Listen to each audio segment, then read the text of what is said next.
Welcome to today's class.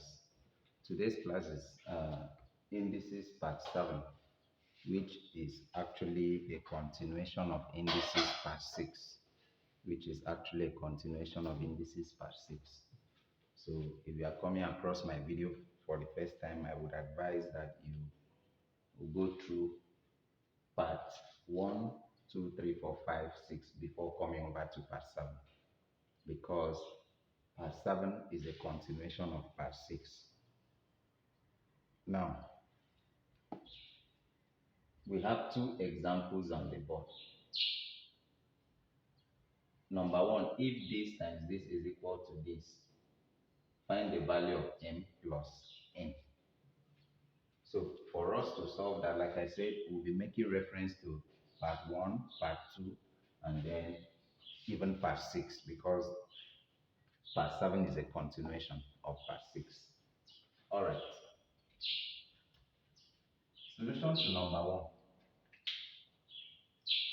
We have 18 raised to the power of 2 over 3 times 12 raised to the power of 1 over 3 is equal to 2 raised to the power of n times 3 raised to the power of n. Now, our concern is to find the value of m plus n. So if you look at this 18, 18 can be written as 2 times 9. There are many factors of 18, but we are picking 2 times 9 because of what we have in the left hand side. We have a base that is 2 times another base that is 3. So we'll try and see how we can express this to contain a base that is 2 and a base that is 3. So for that reason, I will express 18 as 2 times 9, because I know very well that 9 can be written as 3 raised to power 2. And so there is power 2 over 3, then times 12 is the same thing as 4 times 3. There are many factors of 12. Even 6 times 2 is 12. 12 times 1 is 12. There are many. But we are picking 4 and 3 because of what we have in the right hand side. So 12 can be written as 4 times 3. Now take note, there is power 1 over 3. And that is equal to 2 raised to power n times 3 raised to power n. Alright. Our aim is to see how we can have something similar to the right hand side. So 9 is the same thing as 3 raised to power 2, which means that that expression can be written as 2 raised to power 1 times 3 raised to power 2. And of course, there is power 2 over 3 outside. Then times 4 can be written as 2 raised to power 2 times 3, and then there is power 1 over 3. Now, this is equal to the right hand side, 2 raised to power n times 3 raised to power n. Now, recall from laws of indices. That's why I'm saying if you have not gone through part 1, try and go through part 1 before coming over to this part 7. Because in part 1, we looked at the laws of indices, about 8 laws. There is a law of indices that says that if you have something like this, x times y raised to the power of n, that the power n will affect everything in the bracket, which means that this is the same thing as x raised to the power of n times y raised to the power of n. So I'm going to apply that law at that point, which means that we will have we'll have something like this: 2 raised to the power of 2 over 3 times 3 raised to the power of 4 over 3.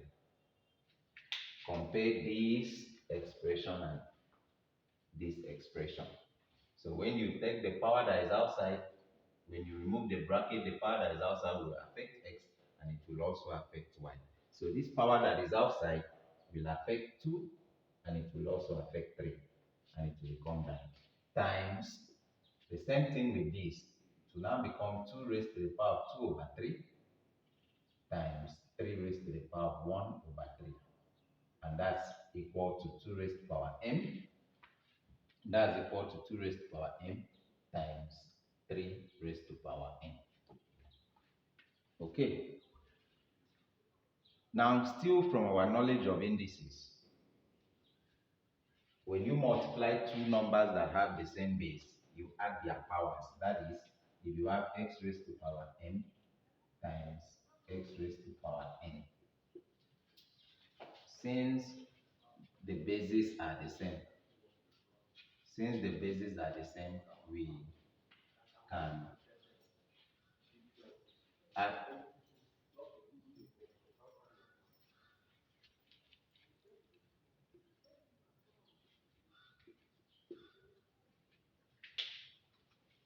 since the bases are the same, we can add their powers. The base here is x, the base here is x, so we can add their powers since it is multiplication. So based on that, the base here is 2, the base here is 2, we can add their powers. The base here is 2, the base here is 2 and it is multiplication, we can add their powers. Then times, the base here is 3, the base here is 3 and it is multiplication, we can also add their powers. Is equal to 2 raised to the power n times 3 raised to the power n. Okay? And so this will give us 2 raised to the 2 over 3 plus 2 over 3. That is 4 over 3. You know, when the denominators are the same and it is addition, you can add their numerators. Times 3. The denominator here is 3, the denominator here is 3. Since the denominators are the same, you can add their numerators. 5 over 3 is equal to 2 raised to the power m times 3 raised to the power n. Now, if you look at this, you'll notice that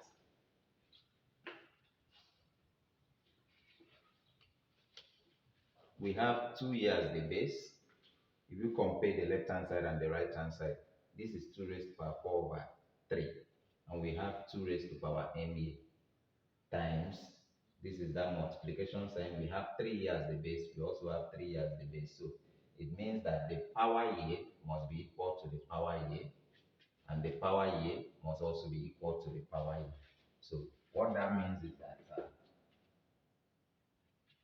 m is equal to 4 over 3 and n is equal to 5 over 3.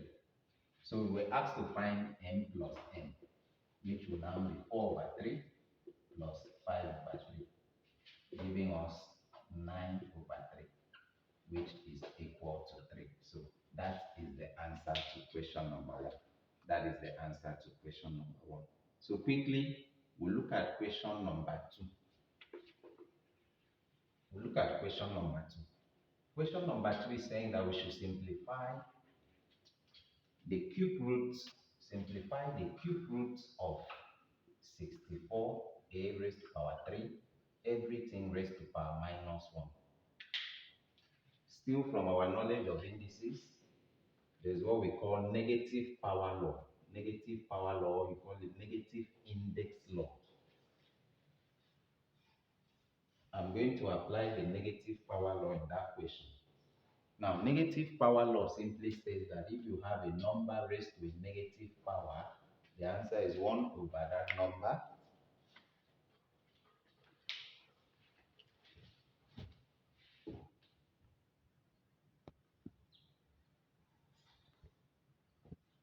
Intervention this thing.